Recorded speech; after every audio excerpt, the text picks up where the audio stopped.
नमस्कार। अब हम पढ़ेंगे श्रीमद् भागवत गीता गीता प्रेस गोरखपुर की अध्याय नंबर 4 श्लोक नंबर 3। आप लोग ध्यानपूर्वक सुने। व्याख्या। अर्जुन भगवान को अपना प्रिय सखा पहले से ही मानते थे। गीता 11वें अध्याय का 41वां 42वां श्लोक पर भक्त अभी गीता दूसरे अध्याय के 7वें श्लोक में हुए हैं। अर्थात अर्जुन सखा भक्त तो पुराने हैं पर दासो भक्त नए हैं। आदेश या उपदेश दास अथवा शिष्य को ही दिया जाता है, सखा को नहीं। अर्जुन जब भगवान के शरण हुए तभी भगवान का उपदेश आरंभ हुआ। जो बात सखा से भी नहीं कही जाती वह बात भी शरणागत शिष्य के सामने प्रकट कर दी जाती है। अर्जुन भगवान से कहते हैं कि मैं आपका शिष्य हूँ, इसलिए आपके शरण हुए मुझको शिक्षा दीजिए। इसलिए भगवान अर्जुन के सामने अपने आपको प्रकट कर देते हैं, रहस्य को खोल देते हैं।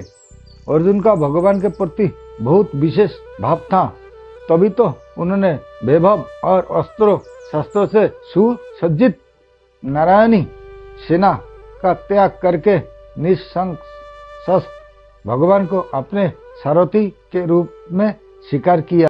साधारण लोग भगवान की दी हुई वस्तुओं को तो अपनी मानते हैं जो अपनी है ही नहीं, पर भगवान को अपना नहीं मानते जो वास्तव में अपने हैं।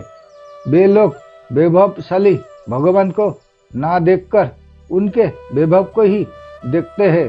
वैभव को ही सच्चा मानने से उनकी बुद्धि इतनी भ्रष्ट हो जाती है कि वे भगवान का अभाव ही मान लेते हैं, अर्थात भगवान की तरफ उनकी दृष्टि आती ही नहीं। कुछ लोग वैभव की प्राप्ति के लिए ही भगवान का भजन करते हैं। भगवान को चाहने से तो वैभव ही पीछे आ जाता है, पर वैभव को चाहने से भगवान नहीं आ सकते। वैभव तो भक्तों के चरण में लौटता है, परंतु सच्चे भक्तों वैभव की प्राप्ति के लिए भगवान का भजन नहीं करते। वे वैभव को नहीं चाहते, अपितु भगवान को ही चाहते हैं। वैभव को चाहने वाला मनुष्य वैभव के भक्त दास होते हैं और भगवान को चाहने वाला मनुष्य भगवान के भक्त होते हैं।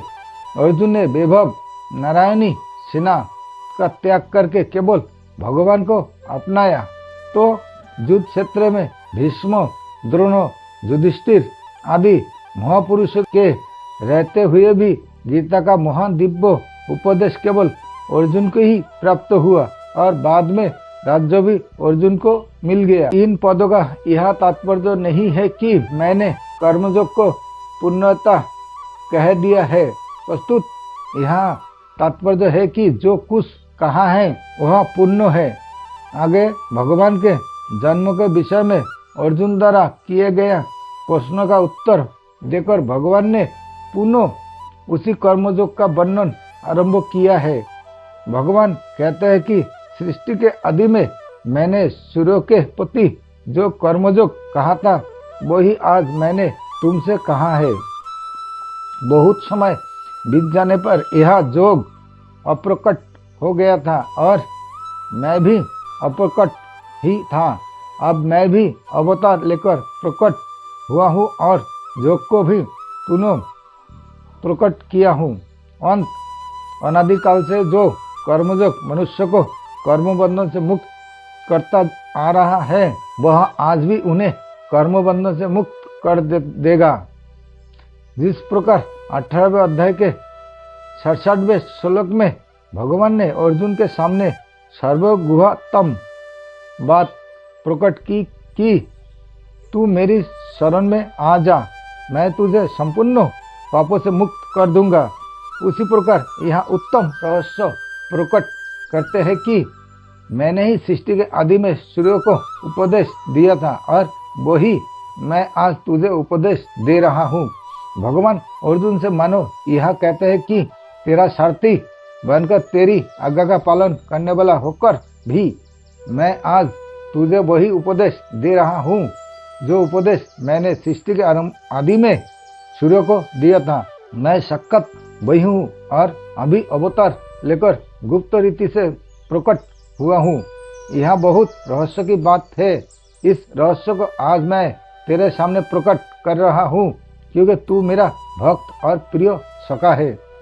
साधारण मनुष्य की तो बात ही क्या है, साधक की दृष्टि भी उपदेश की और अधिक एवं उपदेष्टा की और कम जाती है। इस प्रसंग को पढ़ने सुनने पर उपदिष्ट जोग पर तो दृष्टि जाती है, पर उपदेष्टा भगवान श्री कृष्ण ही आदि नारायण है, इस पर प्राय दृष्टि नहीं जाती।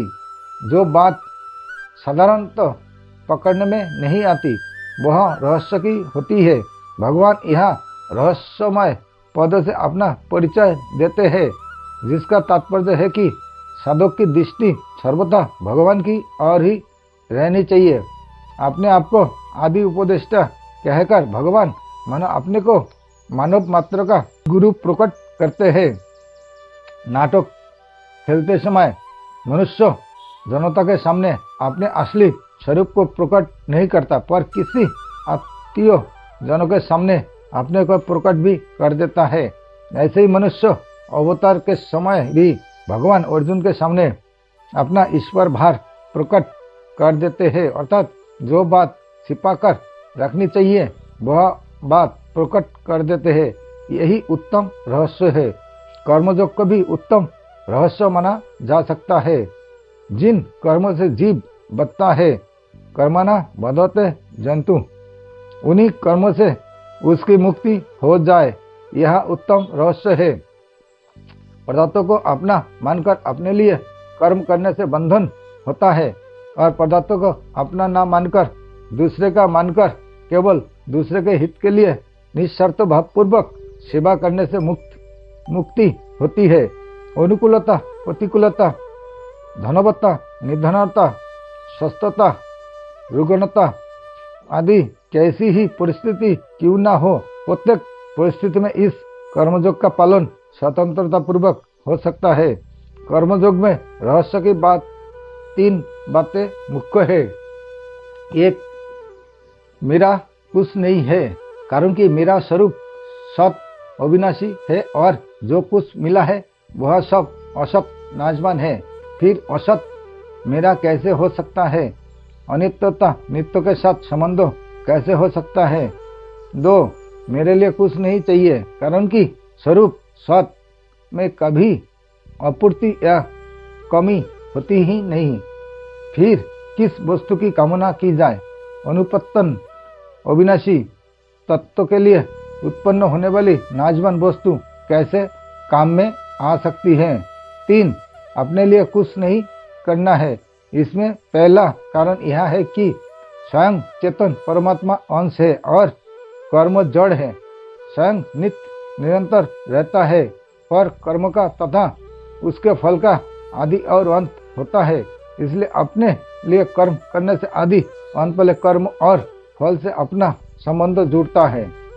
कर्म और फल का तो अंत हो जाता है, पर उनका संग भीतर रह जाता है, जो जन्म मरण का कारण होता है। दूसरा कारण यह है कि करने का दायित्व उसी पर आता है जो कर सकता है, अर्थात जिसमें करने की योग्यता है और जो कुछ पाना चाहता है। निष्क्रिय, निर्विकार, अपरिवर्तनशील और पूर्ण होने के कारण चेतन स्वरूप शरीर के संबंध के बिना कुछ कर ही नहीं सकता। इसलिए यह विधान मानना पड़ेगा कि स्वरूप को अपने लिए कुछ नहीं करना है। तीसरा कारण यह है कि स्वरूप सत है और पूर्ण है, अंत उसमें कभी कमी आती ही नहीं, आने की संभावना भी नहीं। नभावो विद्वते सत, कमी ना आने के कारण उसमें कुछ पाने की इच्छा भी नहीं होती। इससे सत सिद्ध होता है कि संसार रूप पर करने का दायित्व नहीं है, अर्थात उसे अपने लिए कुछ नहीं करना है। कर्मयोग में कर्म तो संसार के लिए होते हैं और योग अपने लिए होता है। परंतु अपने लिए कर्म करने से योग का अनुभव नहीं होता। योग का अनुभव तभी होगा जब कर्म का प्रभाव पूरा का पूरा संसार की ओर ही हो जाए। कारण कि शरीर, इंद्रिय, मन, बुद्धि, पदार्थ, धन, संपत्ति आदि जो कुछ भी हमारे पास है वह सब का सब संसार से अभिन्न है, संसार का ही है और उन्हें संसार की सेवा में ही लगाना है। अंत पदार्थ और निष्क्रिय रूप संसार से संबंध विच्छेद करने के लिए ही दूसरे के लिए कर्म करना है। यही कर्मयोग है। कर्मयोग सिद्ध होने पर करने का राग, पाने की लालसा, जीने की इच्छा और मरने का भय वे सब मिट जाते हैं। जैसे सूर्य के प्रकाश में लोग अनेक कर्म करते हैं पर सूर्य का उन कर्मों से अपना कुछ भी संबंध नहीं होता, ऐसे ही स्वयं चेतन के प्रकाश में संपूर्ण कर्म होते हैं पर स्वयं का उनसे कुछ भी संबंध नहीं होता, क्योंकि स्वयं चेतन तथा अपरिवर्तनशील है और कर्म जड़ता का परिवर्तनशील है। परंतु जब स्वयं भूल से उन पदार्थों और कर्मों के साथ थोड़ा सा भी संबंध मान लेता है, अर्थात उन्हें अपने और अपने लिए मान लेता है, तो फिर वे कर्म अवश्य ही उसे बाध देता है। नियतो कर्म का किसी भी अवस्था में त्याग ना करना तथा नियतो समय पर कर्म के लिए तत्पर रहना भी सूर्य की अपनी विलक्षणता है। कर्मयोगी भी सूर्य की तरह अपने नियतों कर्मों के नियतों समय पर करने के लिए सदा तत्पर रहता है। कर्मयोग का ठीक ठीक पालन किया जाए तो यदि कर्मयोगी में ज्ञान के संस्कार है तो उसे ज्ञान की प्राप्ति, और यदि भक्ति के संस्कार है तो उसे भक्ति की प्राप्ति स्वतः हो जाती है। कर्मयोग का पालन करने से अपना ही नहीं प्रस्तुत संसार मात्र का भी परम हित होता है। दूसरे लोग देखे या ना देखे, समझे या ना समझे, माने या ना माने, अपने कर्तव्य का ठीक ठीक पालन करने से दूसरे लोगों को कर्तव्य पालन की प्रेरणा सत मिलती है और इस प्रकार सबकी सेवा भी हो जाती है। धार्मिक बात, गीता में भगवान ने उपदेश के आरंभ में दूसरे अध्याय के 11वें श्लोक में 30वें श्लोक तक मनुष्य मात्र के अनुभव विवेक का वर्णन किया है। यह मनुष्य मात्र का ही अनुभव नहीं है, प्रस्तुत जीव मात्र का भी अनुभव है। कारण कि मैं हूँ ऐसे अपनी सत्ता का अनुभव सभी प्राणियों को है। वृक्ष, पर्वत आदि को भी इसका अनुभव है पर वे इसे व्याप्त नहीं कर सकते। पशु पक्षियों में तो प्रत्यक्ष देखने में भी आता है। जैसे पशु पक्षी आपस में लड़ते हैं तो अपनी सत्ता को लेकर ही लड़ते हैं। यदि अपनी अलग सत्ता का अनुभव ना हो तो वे लड़े ही क्यों। मनुष्य को तो इसका प्रत्यक्ष अनुभव है ही, परंतु वह ना तो अपने अनुभव की और दृष्टि डालता है और न उसका आदर ही करता है। इस अनुभव को ही विवेक या निज ज्ञान कहते हैं। यह विवेक सब में सत है और भगवत दत्त है। इंद्रिय, मन और बुद्धि प्रकृति के अंश है, इसलिए इससे होने वाला ज्ञान प्रकृति जन्य है। शास्त्रों को पढ़ सुनकर इन इंद्रियों को मन बुद्धि के द्वारा जो परमार्थिक ज्ञान होता है वह ज्ञान भी एक प्रकार से प्रकृति जन्य ही है। परमात्मा तत्व इस प्रकृति जन्य ज्ञान की अपेक्षा अत्यंत विलक्षण है। अंत परमात्मा तत्व को निज ज्ञान स्वयं से होने वाले ज्ञान से ही जाना जा सकता है। निज ज्ञान अर्थात विवेक को महत्व देने से मैं कौन हूँ, मेरा क्या है, जड़ और चेतन क्या है, प्रकृति और परमात्मा क्या है, यह सब जानने की शक्ति आ जाती है। यही विवेक कर्मयोग में भी काम आता है। यह मार्मिक बात है। कर्मयोग में विवेक की दो बातें मुख्य है। एक, अपने होनेपन मैं हूँ में कोई संदेह नहीं है, और दूसरा, अभी जो वस्तु मिली हुई है उन पर अपना कोई अधिपत्य नहीं है, क्योंकि वे पहले अपनी नहीं थे और बाद में भी अपनी नहीं रहेगी। मैं स्वयं निरंतर रहता हूँ और ये मिली हुई वस्तुएं शरीर, इंद्रिय, मन, बुद्धि आदि निरंतर बदलती रहती है और इनका निरंतर वियोग होता रहता है। जैसे कर्म का आरंभ और समाप्ति होती है, ऐसे ही उनके फल का भी संयोग और वियोग होता है। इसलिए कर्म और पदार्थों का संबंध संसार से है, स्वयं से नहीं। इस प्रकार विवेक जागृत होते ही कामना का नाश हो जाता है। कामना का नाश होने पर सत सिद्ध निष्कामता प्रकट हो जाती है, अर्थात कर्मयोग उन्नत सिद्ध हो जाता है। कामना से विवेक ढक जाता है। गीता 3 अध्याय का 48वां 39वां श्लोक, स्वार्थ बुद्धि भोग बुद्धि संग्रह बुद्धि रखने से मनुष्य अपने कर्तव्य का ठीक ठीक निर्णय नहीं कर पाता। वह उलझनों को उलझन से ही अर्थात शरीर, इंद्रिय, मन, बुद्धि से ही सुलझाना चाहते हैं और इसलिए वह वर्तमान परिस्थिति को बदलने का ही उद्योग करता है। परंतु परिस्थिति को बदलना अपने बस की बात नहीं है, इसलिए उलझन अधिकाधिक उलझाती चली जाती है। विवेक जागृत होने पर जब स्वार्थ बुद्धि, भोग बुद्धि, संग्रह बुद्धि नहीं रहती, तब अपना कर्तव्य स्पष्ट दिखने लग जाता है और सभी प्रकार की उलझने सब सुलझ जाती है। बाहरी परिस्थिति कर्म के अनुसार ही बनती है, अर्थात वह कर्म का ही फल है। धनवत्ता, निधनत्ता, निंदा, स्तुति, आदर, निरादर, जस, अपजस, लाभ, हानि, जन्म, मरण, स्वस्थता, रुग्णता आदि सभी परिस्थितियां कर्म के अधीन है। शुभ और अशुभ कर्म के फल स्वरूप में अनुकूल और प्रतिकूल परिस्थिति सामने आती रहती है, परंतु उस परिस्थिति से संबंध जोड़कर उसे अपनी मानकर सुखी दुखी होना मूर्खता है। तात्पर्य यह है कि अनुकूल और प्रतिकूल परिस्थिति का आना तो कर्म का फल है और उससे सुखी दुखी होना अपनी अज्ञता मूर्खता फल है।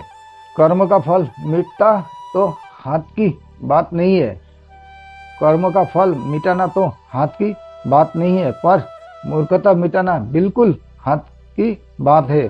जिसे मिटा सकते हैं उस मूर्खता को तो मिटाते नहीं और जिसे बदल सकते नहीं उस परिस्थिति को बदलने का उद्योग करते हैं।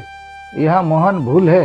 इसलिए अपने विवेक को महत्व देकर मूर्खता को मिटा देना चाहिए और अनुकूल प्रतिकूल परिस्थितियों का सदुपयोग करते हुए उनसे ऊंचे उठ जाता अर्थात असंग हो जाना चाहिए। जो किसी भी परिस्थिति से संबंध ना जोड़कर उसका सदुपयोग करता है अर्थात अनुकूल परिस्थिति में दूसरे की सेवा करता है तथा प्रतिकूल परिस्थिति में दुखी नहीं होता अर्थात सुख की इच्छा नहीं करता, वह संसार बंधन से सुगमता पूर्वक मुक्त हो जाता है। जिसे मनुष्य नहीं चाहता वह प्रतिकूल परिस्थिति पहले की अशुभ पाप कर्म का फल होती है। अंत पाप कर्म तो करने ही नहीं चाहिए। किसी को कष्ट पहुँचे ऐसा काम तो सपने में भी नहीं करना चाहिए, परंतु वर्तमान में नए पाप कर्म ना करने पर भी पुराने पाप कर्म के फल स्वरूप जब प्रतिकूल परिस्थिति आ जाती है तब अंत कर्म में चिंता, शोक, भय आदि भी आ जाते हैं। इसका कारण यह है कि हमने चिंता शोक को अधिक परिचित बना लिया है। जैसे बिक्री की हुई गाय पुराने स्थान से परिचित होने के कारण बार बार वही आ जाती है, परंतु उसे बार बार नए स्थान पर पहुंचा दिया जाए तो फिर वह पुराने स्थान पर आना छोड़ देती है। ऐसे ही आज और अभी यह दृढ़ विचार कर ले कि आने जाने वाली परिस्थिति से संबंध छोड़कर चिंता शोक करना गलती है। यह गलती अब हम नहीं करेंगे तो फिर ये चिंता शोक आना छोड़ देंगे। विवेक की पूर्ण जागृति ना होने पर भी कर्मयोगी में एक बुद्धि रहती है कि जो अपना नहीं है उससे संबंध विच्छेद करना है और सांसारिक सुखों को ना भोग कर केवल सेवा करनी है। इस निश्चयतात्मिका बुद्धि के कारण उसके अंतःकरण में सांसारिक सुखों का महत्व नहीं रहता है। फिर भोगों में सुख है ऐसे भ्रमों में उसे कोई डाल नहीं सकता। अंत इस समय निश्चय को अटल रखने से ही उसका कल्याण हो जाता है। सत्संग सदान से ऐसी निश्चयतात्मिका बुद्धि को बल मिलता है। अंत हरेक साधक को कम से कम ऐसा कल्याणकारी निश्चय अवश्य ही बना लेना चाहिए। ऐसा निश्चय बनाने में सब स्वाधीन है, कोई पराधीन नहीं है। इसमें किसी की किंचित भी सहायता की आवश्यकता नहीं है, क्योंकि इसमें स्वयं बलवान है। समझो, मैंने ही सृष्टि के आदि में सूर्य को उपदेश दिया था और वही मैं आज तुझे उपदेश दे रहा हूँ। इसे सुनकर अर्जुन में स्वाभाविक यह जिज्ञासा जागृत होती है कि जो अभी मेरे सामने बैठे इन भगवान श्री कृष्ण ने सृष्टि के आरंभ में सूर्य को उपदेश कैसे दिया था। अंत इसे अच्छी तरह समझने के लिए अर्जुन आगे के श्लोक में भगवान से प्रश्न करते हैं। नमस्कार, आज के लिए यहाँ तक है।